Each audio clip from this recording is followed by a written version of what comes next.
News with Gina. The news with Gina Grad. Well, this literally just appeared on my phone, so no details, but I don't know how shocked anyone will be. Just got an alert saying prosecutors in Georgia are charging all 3 suspects in the Ahmaud Arbery case with murder. Arbery was the young black man who was shot and killed while jogging in that upscale Georgia neighborhood. That story, yeah. Yeah, it kind of didn't. It didn't get any traction until the video went viral, and so I know we'll be hearing a lot more about that soon.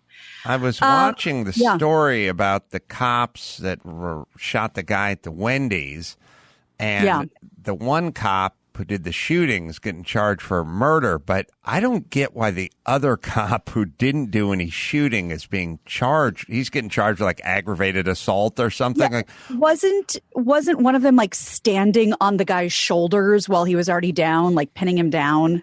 No, that was just a full Donnybrook where the guy just took his taser away and smacked him in the head with it.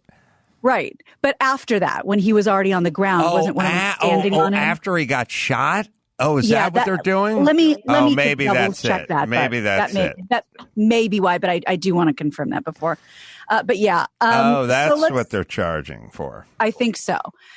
Let's get right into the cancel desk because there's a lot to get to. So Mel Gibson, he is firing back at Winona Ryder, who claims the actor made an anti-Semitic joke at a party in 1995 in an interview. That's no joke.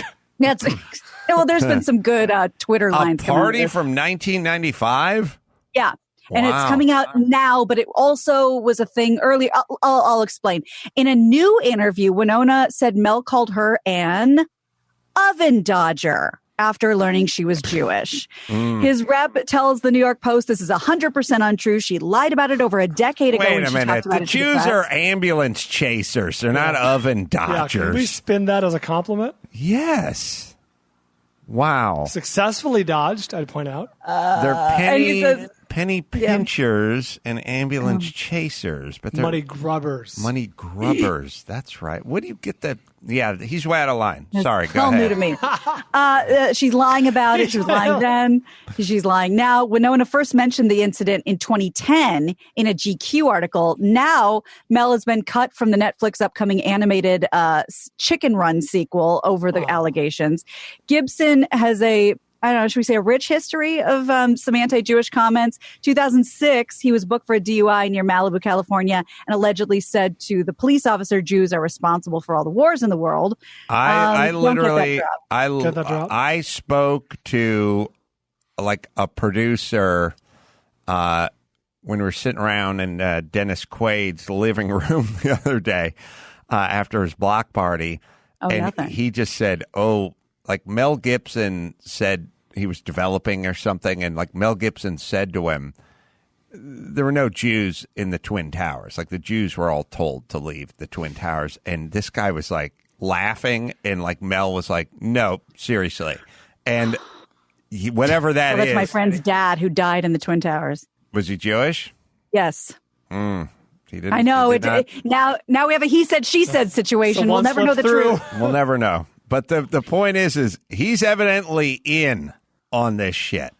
Here's how fucking horrible Hollywood is. Mel Gibson continues to star in like international movies and make movies. Fucking Hacksaw Ridge. Well, there's been some pretty funny tweets. I saw a couple people tweet the same thing because, his father, Hutton Red Gibson, once gave an interview saying that the Holocaust was fiction. So some people have said like, oh, if Mel's dad were alive today, knowing that he believes the Holocaust actually existed, he'd be furious, calling him an oven dodger.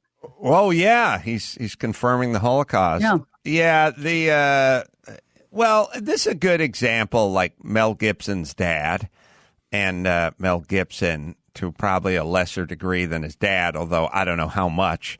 There are examples of real racists out there, and those people should be found and labeled and monitored.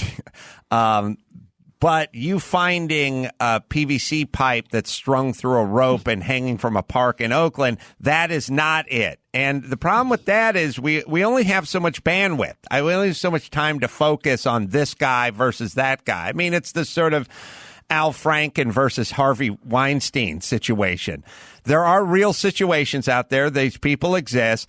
They deserve the ire of the society they live in, but we can't spend it on other things that aren't really problems that you have labeled problematic because you're seeing it and finding it in everyone and everywhere.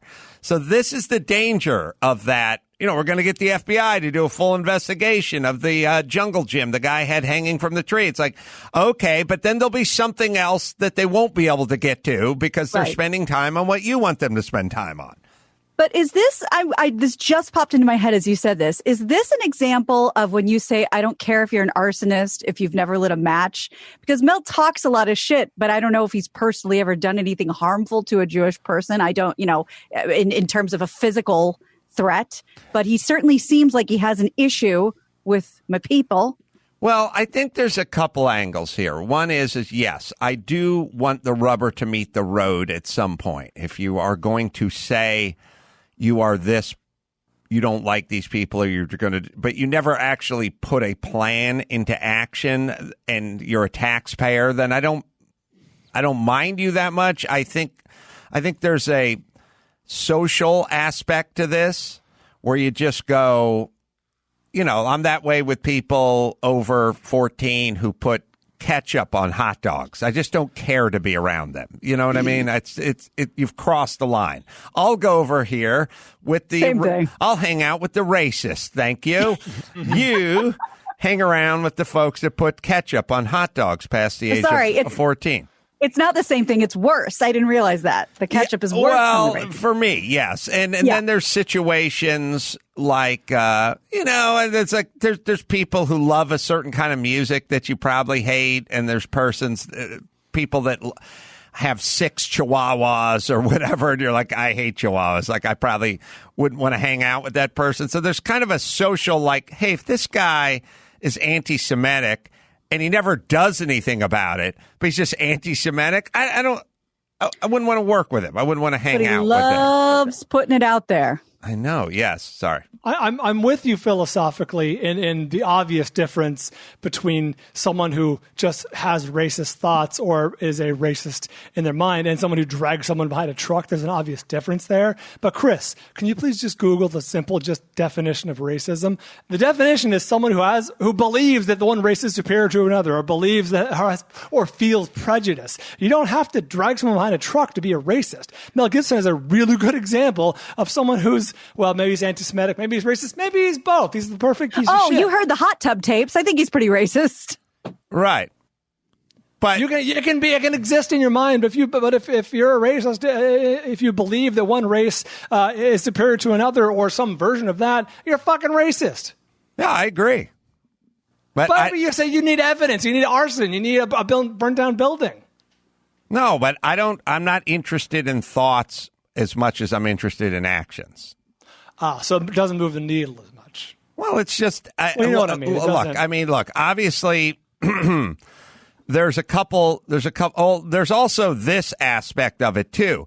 Are you convincing other people to think like you who may commit actions? Now that's another side to this whole thing, or a slippery slope side of the whole thing. So far, there's a new doc on Netflix. It wasn't a great way to unwind at the end of the day, so we didn't watch it, but I think it's called Rage, and it's about the alt-right.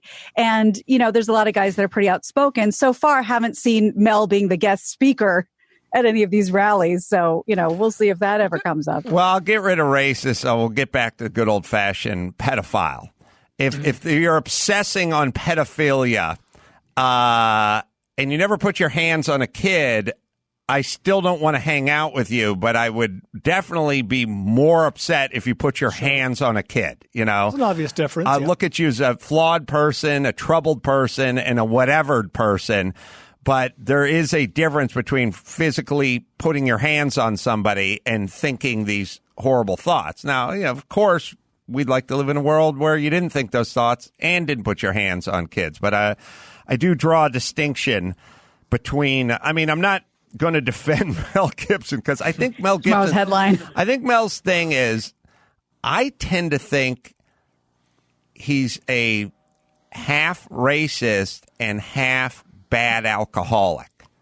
And these things and brainwashed by his father. I was about to say, do we feel bad for Mel Gibson because he was obviously poisoned mentally by his dad for probably the majority of his life? But when he's on the side of the PCH after slamming a bunch of drinks at Moon Shadows and calling his female cop monkey nipples or whatever he's doing, or he's with Winona Ryder at a Hollywood party, or he's in a hot tub screaming into a phone, he's definitely loaded, right? It would seem so. I think he was getting a DUI in Malibu. Like, so I think, or the Winona Ryder party, this is drunken Mel Gibson making those comments. I think he's half racist and half alcoholic. And what I'm looking for is full alcoholic, not half racist and half alcoholic. Yeah, call me when you're a full alcoholic. Yeah, because he was probably on. I mean, you hear the recordings of him in the phone. I mean, I don't know. He's at night in a jacuzzi or whatever up in Malibu. I mean, he's got to be loaded there too, right? It seems pretty altered. Right. He was passionate. I think there's some of that. Anyway. Okay. Well, moving on, on down the line here, the fallout from recent allegations that Chris D'Elia had solicited underage girls on social media continues. CAA dropped him. That's his agent. They dropped him as a client. I like people who have no idea how Hollywood works. Like, I read the headlines, like CAA fires Chris D'Elia. It's like, well, they don't fire him. He doesn't work. No. They work for him, but okay. Right. They parted ways, as did his management company, 3 Arts. And this comes after, and the article draws a bit of A to B. I don't know that we can necessarily do that. But the article says this move comes after Whitney Cummings, D'Elia's co-star on the NBC comedy Whitney, and they've been friends for a long time, said she was, quote, devastated and enraged by what I've heard and learned about the allegations. This is a pattern of predatory behavior. This abuse of power is enabled by silence. Now that I'm aware, I won't be silent. Additionally, Comedy Central, Hulu, Amazon Prime, if someone can confirm this, because I didn't watch the show, Workaholics removed an episode of the series from Workaholics, which features Chris D'Elia as a child molester. D'Elia has denied all these allegations that he harassed girls online. He put out a statement as well. And, we talked about Jeff Ross yesterday, who did say Jeff Ross is taking legal action, which we always say, is a tell that you're telling the truth, but we don't know where this is going to go with Chris. This is another problem of where we're at. I don't have any idea what Chris D'Elia did in terms of breaking the law. I kind of got the creepy part down, but that's pretty old. Like male comedians trying to have sex with women that are quite a bit younger than they are. I mean, speaking of Dennis Quaid, he's 66 and his new wife's 26. So that's I have that story too. That's a little gap there. But I don't know that you need to be fired or have your stuff taken down. But I do know it needs to happen if you're younger than 18 for sure, or if you're a predator somehow. But we've taken a lot of these things like predator. And, when I was a kid, when I was young, if you were a sexual predator, you had a fucking switchblade. I mean, you had like duct tape and switchblade. You had shit in the trunk of your Pontiac that you would use to be a sexual predator. So now we've taken these sort of definitions and terms and we've broadened them out so much that I don't know if it's him being creepy or him being a criminal. Like, I don't know what he's doing. I still haven't found out exactly what he's up to. He's going on the road or whatever. He's trying to get laid. So is just about every comedian ever born. What is so different about what he's doing that's not standard creepy comedian fare? Well, that's a good question that I certainly can't answer yet. But when I think about, why is this happening and what's the difference between being illegal and just being creepy? I think that for however long it's been, how many years it's been, it all comes down to advertising dollars. So everybody wants to distance themselves from the radioactive person because if people get too loud about it, if people start boycotting your product, it's like, it's not an A to B path. It's like A to Z back to B. It's not that he's necessarily doing anything illegal. It's that, you're going to ruin our show and no one's going to watch our show. Yeah, and we're in a kind of a scary time, which is you go, what did Chris D'Elia do? And the answer is, I don't know, but I've heard about it for 2 weeks, so he's out.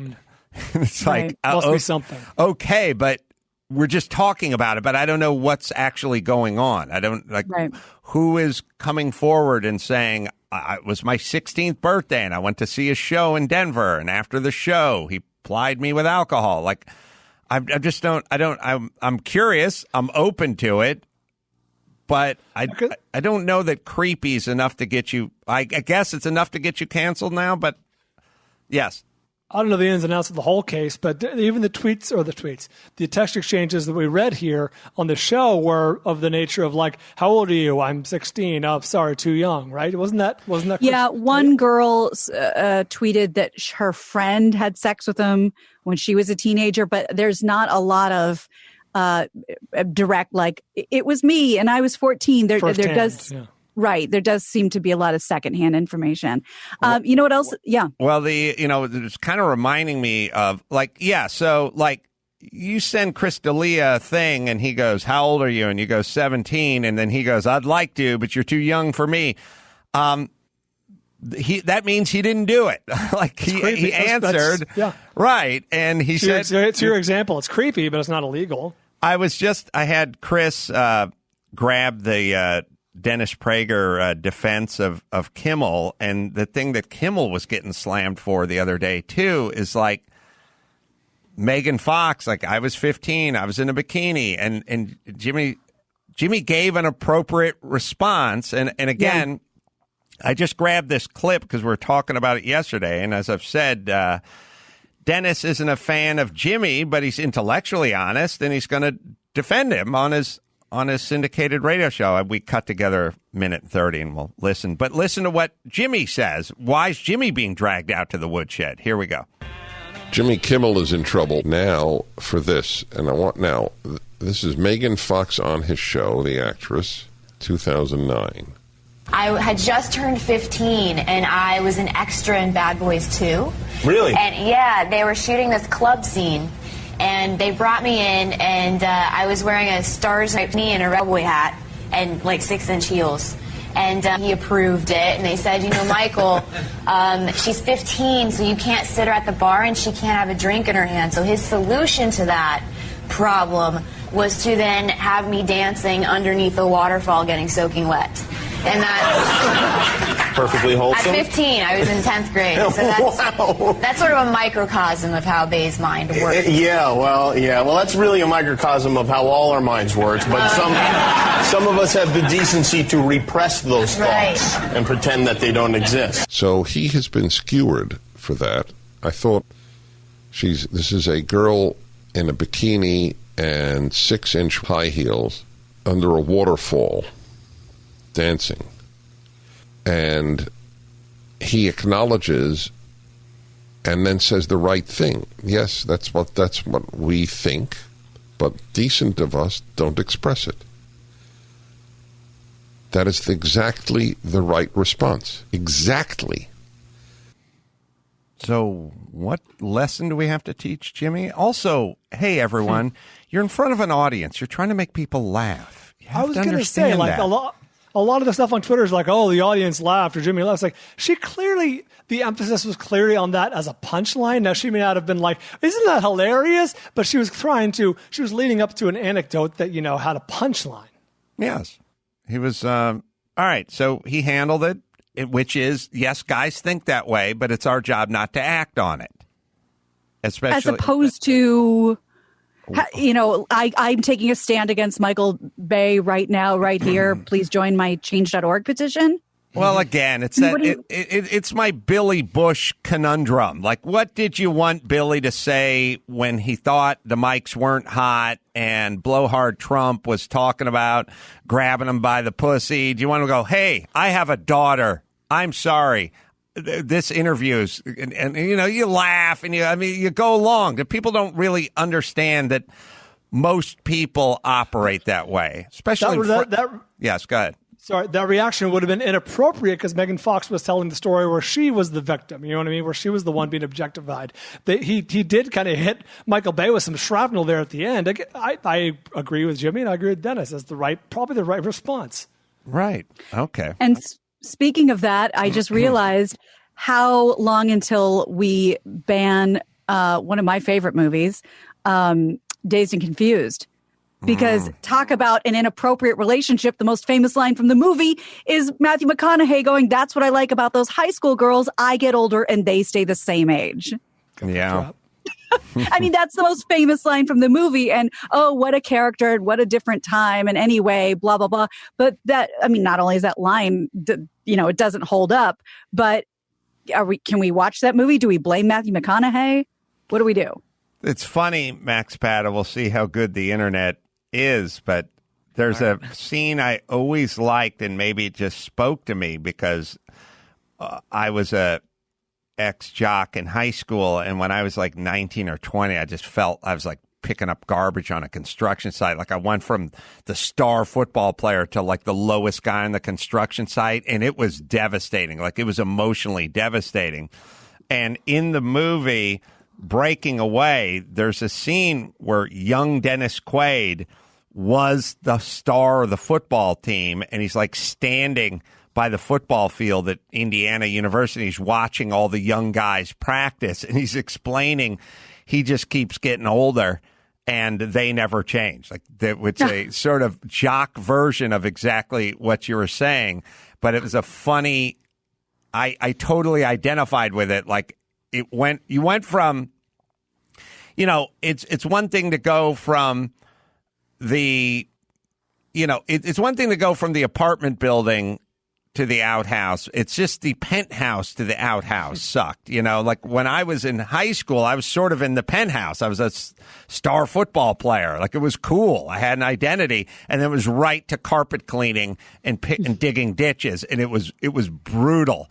And I used to just sit around and just think about like, oh boy, I wish I was playing football again, or I wish I was doing that again. But I don't know why I got Dennis Quaid on the mind, but that scene always reminded me of that. So that's probably I have it. We're going to put it up. Well, yeah, show it. It's kind of a poignant scene, and it's the depressing anti-McConaughey version from Dazed and Confused, but we'll play it for you.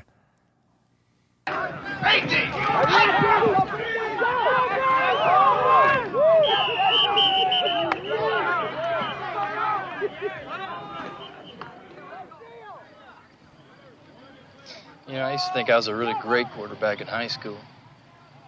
Still think so, too. Can't even bring myself to light a cigarette because I keep thinking I gotta stay in shape.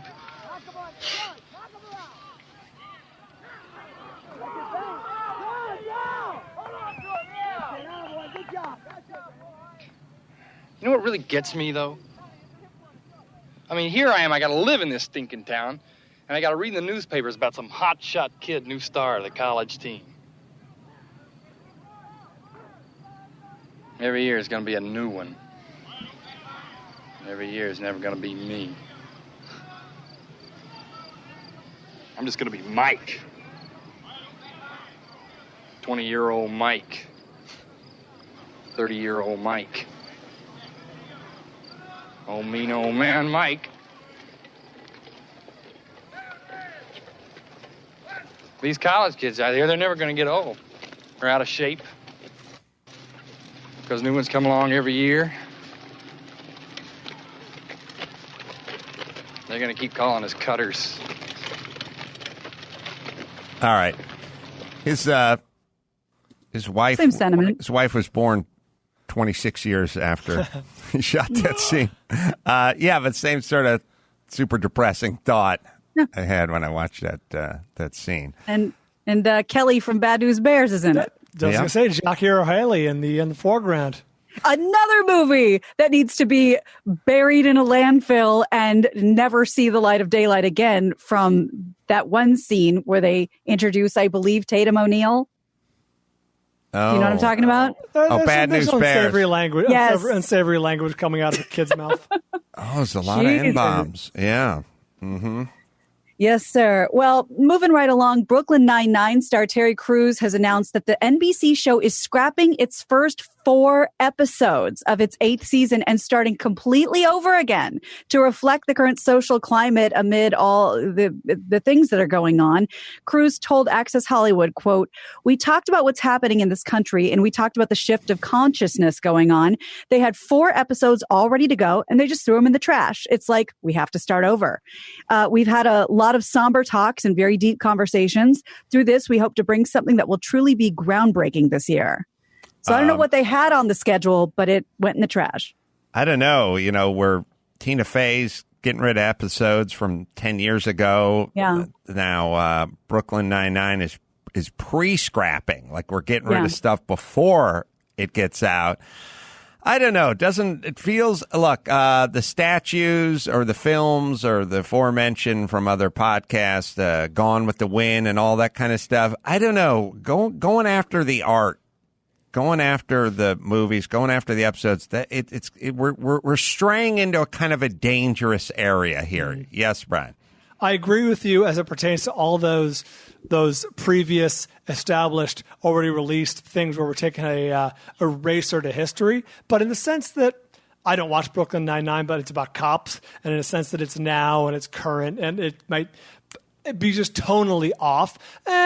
I can kind of see it. I get what they're doing. I mean, contemporary. There's probably a few scenes or a few themes where they went, oh, now, how does this look? How does this look now? And there's probably that. Like, I think I would bet, knowing how expensive it is to shoot an episode, if you had just a funny episode or a good episode, you might keep it. But if you had an episode that involved a cop in a scuffle or a black man or a subject matter or something, that you would definitely have to preemptively erase. All right, what else you got, Gina Grad? Well, I know that it feels like we're beating a dead horse here, but this is what is in the news. So before we move on to a new subject, your beloved Fortnite, Adam, I know you play a lot of it, though the family hates that about you. Cops have been banished from Fortnite as calls to defund the police department gain momentum across the country. All police vehicles have been removed from the video game. A source tells the Wall Street Journal that Epic Games, that's who makes it, didn't intend to issue a political statement. They said, "I just think it's us being sensitive about the issues many people in the audience are dealing with. The move doesn't affect gameplay since the cars aren't operable and are in the game basically as scenery and they're being taken out." Well, it's sort of my feeling about when you try to shoot something and they'd go, you shoot something on a sitcom pilot or something, and you'll go, all right, in this scene on the construction site, like this guy's smoking. And they'd go, no, we don't want smoking. And then you go, well, here's my point. Will you admit the existence of smokers? Right. And if the answer is yes, then why can't one of the guys with no dialogue be smoking on this construction site? And it's like, it exists. What I mean is in this world, there's cop cars. Evidently, you inhabited this world with cop cars because cop cars exist and they're there. And so then it becomes sort of distracting when you never see a cop car because we live in a world, and I don't know how insane the Fortnite world is. I've seen my son play it a bunch of times. It doesn't do anything, obviously, but also admitting cops exist isn't really the problem. It's bad cops, is last I checked. Also, I don't know, but murders are going up in a lot of cities. There's a lot of fucking chaos out there, and this notion of just stand down and let the people handle it. I don't know if that's a great plan for this particular society we've crafted. I kind of like the cops, but we'll figure it out. Either way, it in places where they basically told the cops stay in your car or get out of the way or keep a low profile. Turns out there's more murders and more criminal behavior as of course it would be. Yep. They're more look, people are kind of, as I told you, on the day of 9/11, I sped on the freeway like I've never sped before, and I don't think I was alone in that thought. I think I had this thought, as many motorists did, which is we're on high tactical alert right now. This is going to be the one day of the year there is going to be no chicken shit tickets. There's no LAPD guy sitting behind a billboard with a radar gun, and on this day, he's on his way to LAX or whatever, downtown, or they're having a meeting or whatever it is, and I just sped. All right, I broke the law because I anticipated less enforcement of that law. So whatever it is you're doing, now all I did was speed. But if your thing is, busting stuff or busting people in the head, I'm guessing there's going to be more of that when there's less cops. Well, and you think about how scared the business owners were in LA, at least who called into, the Conway show or, whatever, when I heard about it on the radio, people saying, for the first time in history, it was very jarring to them, calling the cops saying, people are breaking into my store. Please come, please come. And hearing on the other end of the line, there's nobody coming. Right. Very, very disturbing, very jarring. Agreed. All right. Yeah. Well, moving on, we run the full range of topics in terms of coronavirus. Firstly, coronavirus hospitalizations in Arizona and Texas have hit record numbers as cases continue to surge in states in the South and in the West. Overwhelming medical professionals. That's according to NBC News. Texas seeing a big spike in hospitalizations as well. They focus on Arizona, though. Arizona reporting a record high of 3,591 cases Tuesday, with nearly 60,000 known cases over the state. Also I'm going to be in Tempe coming up on the 3rd and the 4th. Yes, sir. Mary. Yeah. 84% of intensive care unit beds in use. Now, we talked a little bit about ventilators, yay or nay, and that was the topic. I mean, like a war effort. Manufacturers stopped making cars and started making ventilators, and now we don't hear about them anymore. A doctor who works at multiple hospitals around Arizona said they had their highest number of intubations last week, and based on what medical professionals have learned from colleagues in New York, he says the last thing you want to do is put these patients on a ventilator, but you can't just let them die and not get enough oxygen. You have to do it. So I think they don't want to, but if you have to, you have to. I heard a doctor trying to theorize about what's going on. How come New York is not having seemingly having a spike when New York got hit the hardest, and then these other places are having a spike, and it's in the South or the West, and it's where it's hot. And he was also talking about running air conditioning in your home, that it's now everyone's got to turn the AC on in these parts. I don't know. I don't think they know, but it's strange that it's these regions. We used to think the heat was a good thing. And the humidity. It's all hot there. And somehow it's spiking there. But then why New York, hit the worst. They had all the marches and the riots and everyone out en masse on the street. And New York's is like flatlining or not doing anything. Well, I would imagine because, in terms of flattening the curve, if you look at like they say, flattening means elongating. Mm-hmm. So you're going to have cases longer. New York hit hard and is now on the downside. But I do have, Brian, I don't want to cut you off because I do kind of have a new subject in terms of New York. Oh, no, please. I'll just say that like any boring answer, it's probably nuanced and there's many factors in the answer. Like New York was not the first. New York aggressively shut down and aggressively, did their protocols. And places like Texas and Arizona made a fucking big deal out of opening up early. And it's not the only reason. I'm sure there's many reasons and many factors, but we're seeing the chickens go home to roost. Yeah, but what about the hundreds and thousands of people that were on the street a month ago? I have a story. That's the next story. All right. So that's why I said I have the whole chasm of is about as far apart as you can get.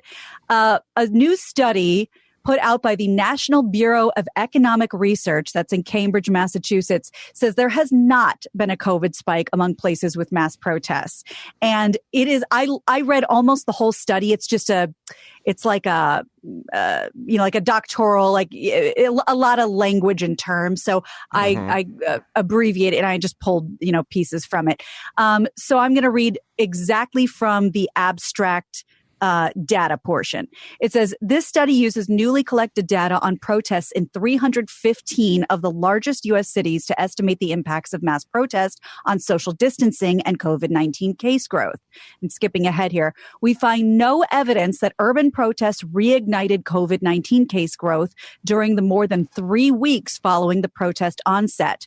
We conclude that the predictions of broad negative public health consequences of Black Lives Matter protests were far too narrowly conceived. So we are really all over the place. And again, like you said, with the air conditioners, the only thing that jumps out, one's outside, most are inside. When people are getting these cases at home. Sorry, not to interrupt. Your precious beach, your beloved beach, that's the safest place to be. If you're outdoors, it's much. The evidence is trickling in that being outdoors is much better than being indoors. And not just being outdoors. The beach has an onshore wind. So it's not like stagnant air, in a sitting around in some sort of a basin like we have in the valley. The air is very much circulating at the beach. It does seem like the safest place to be.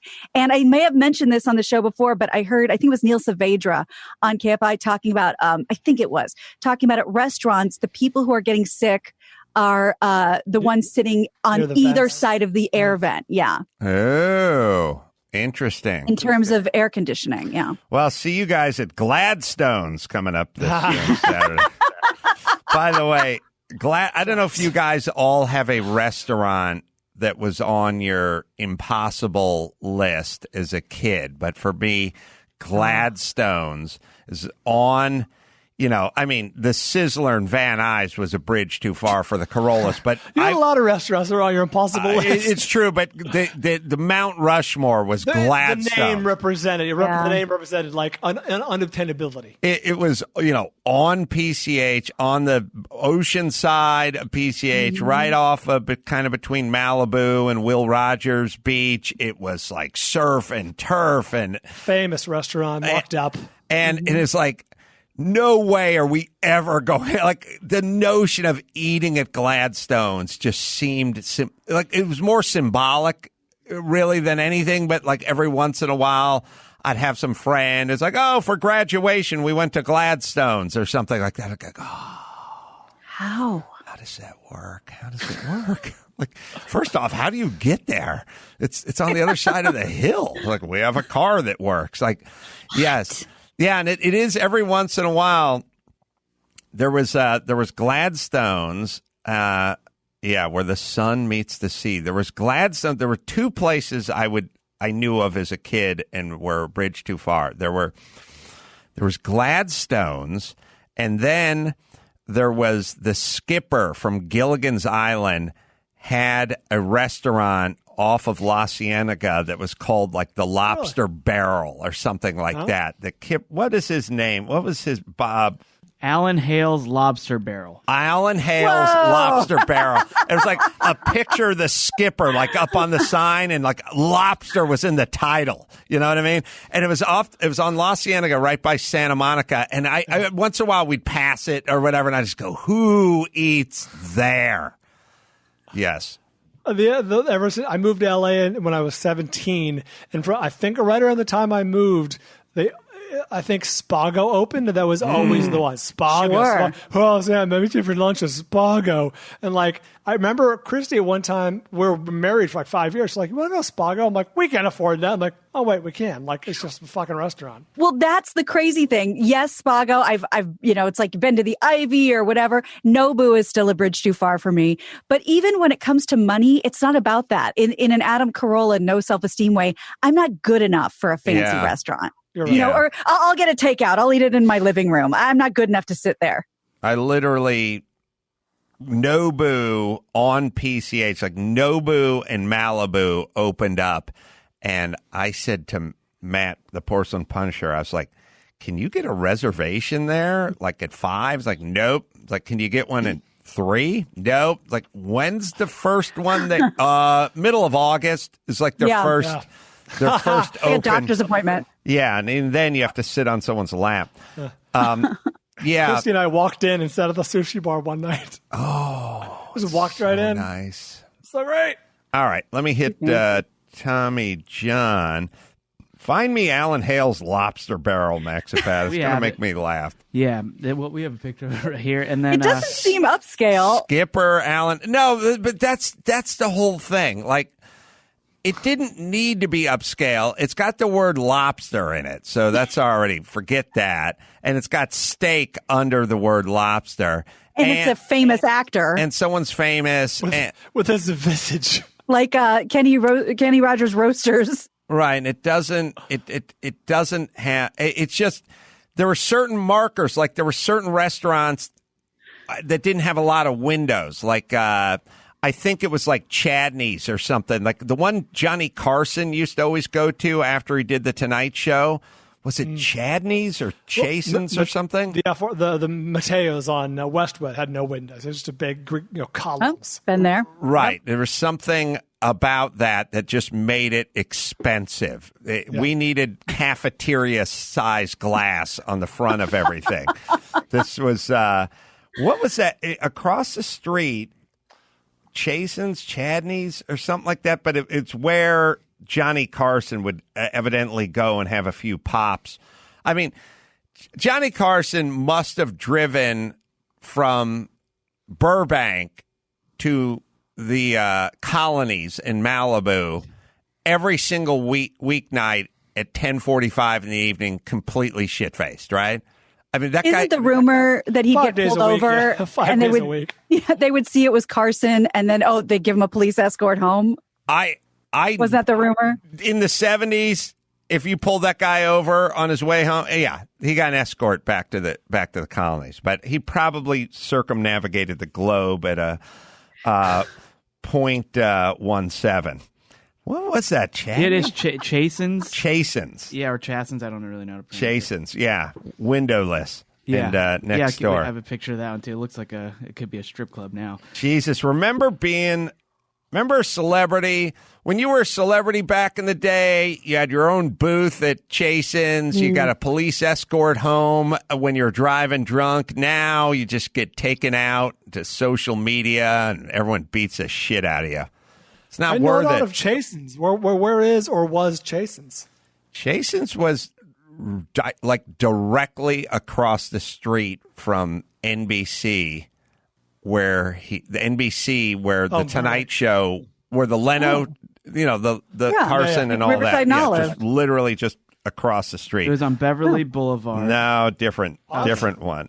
Max Pata, across the street from the Tonight Show. Well, the picture we're showing you is the one from Beverly Boulevard. Right, but this one was across the street, and maybe it wasn't. Anyway, I'll let you look for that. But it says that this one though, it also was where Johnny Carson frequented, so that's why it was. Oh, but then what was the one directly across the street on Olive and whatever from NBC? All right, Gina Grad, shall we bring it home? You got it. I'm Gina Grad, and that's the news. Gina Grad. That was the news with Gina Grad.